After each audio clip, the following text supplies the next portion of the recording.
Let's get into the 103 ScrawlrBox. Hey Scrawlers, I'm Kat from ScrawlrBox and I'm back with another video, and this time we're going to go through some of those tips and tricks as featured in this month's zine. Let's get into it. The main supply in this month's box was the Pentel brush sign pens. I don't know how I find that so difficult to say, but anyway. This month's zine covered a few new ways to use these pens, along with some tips and tricks from the featured artist too. So we're going to try some of them out today.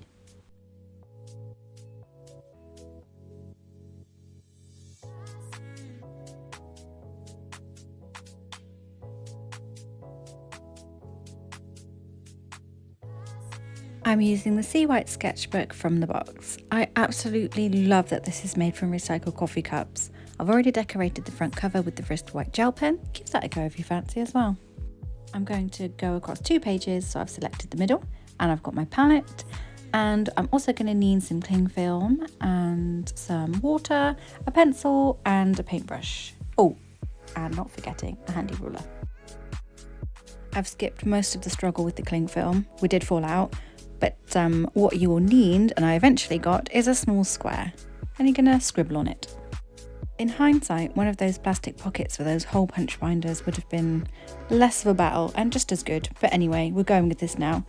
Wet the ink so it spreads nicely, scrunch up and apply to the page. The more scrunch, the more texture, so I've scrunched that up real good. Then I've dabbed off the excess to the rest of the page. Grab a cuppa while that dries. Once dry, we can go back over the top, and I'm going to use the Unipin Fineliner for my Mindful Doodle number 1. I'm not sure what this is called, but I'm going to call it Drunk Van's Checkboard. If of course this does have an official name and you know it, drop a comment below. So this one is super simple. We're going to draw vertical and horizontal lines with a slight wave to them, hence the drunkness. And the idea is they're not straight, they're not neat lines. Once we've got our lines down, we're going to colour in every other box to eventually form a warped checked pattern. Probably a nicer name than Drunk Van's Checkboard.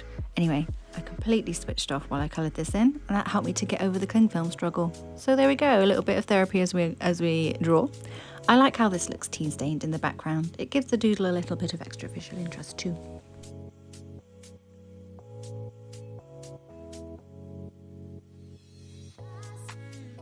Doodle number 1 complete. This is also a really nice way to combine 2 of those supplies. Okay then, on to doodle number 2, and I'm going to start by drawing some circles. I'm not going to be too precious when making them, I just want them to fill a little area. The more diverse the better, I feel. The next stage we're going to create a wash with the pens to make a little paint, so grab a palette and we're going to scribble on with that pen. The more you scribble, the more ink you get, which means you'll get a darker tone. Of course, the more water you add, the lighter that tone will be. I feel like it's better to get more ink out than less. That way we have plenty to work with.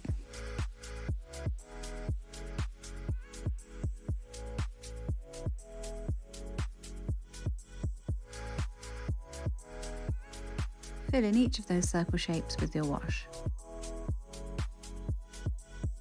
Add in some more visual interest by placing some dots down. While that dries, you can wash off your palette. We're going to make sure that underlayer now of those circles are completely dry before going in with pen number 2.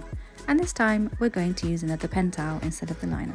I've gone for the darker grey, and using the smaller end, I'm going to fill in those circles with flowers. A simple circle for the middle, followed by a series of petals that stay inside your painted circles. Repeat this process until all of your circles are full. I wanted to mix it up a bit, so I felt like adding in a little pop of purple to some of those flowers. That made my brain very happy. I also alternated where I put the middle of the flower, so it wasn't always directly in the middle of your circle. Mix it up, it makes it more interesting. I also layered over the white Frisk pen to show that that can go over these pens, just there in the middle on some of them. My final doodle, and we're going to use just the Pentel pens for this one. Lay down a squiggle using the thicker brush nib, then round off any edges.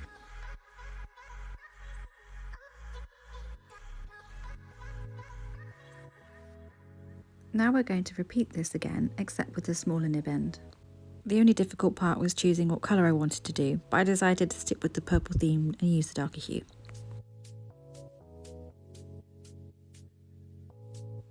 Using the different nib ends means you get a lovely line variation. I'm such a big fan of these pens, they're so versatile.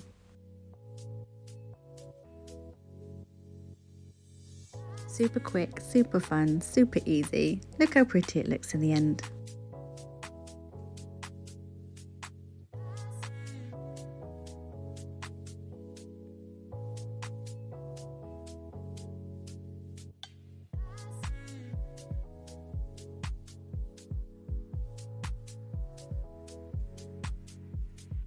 And there we go, these Pentel pens are really versatile. I really enjoyed making a background, even though that cling film gave me a bit of jip. Anyway, until next time, keep scrolling. If you give any of these a go, let us know in the comments below, or better yet, show us by tagging us in your creations at ScrawlrBox. Oh, and also, don't forget to like and subscribe, then you'll always stay on top of all of our content on YouTube. Okay, bye!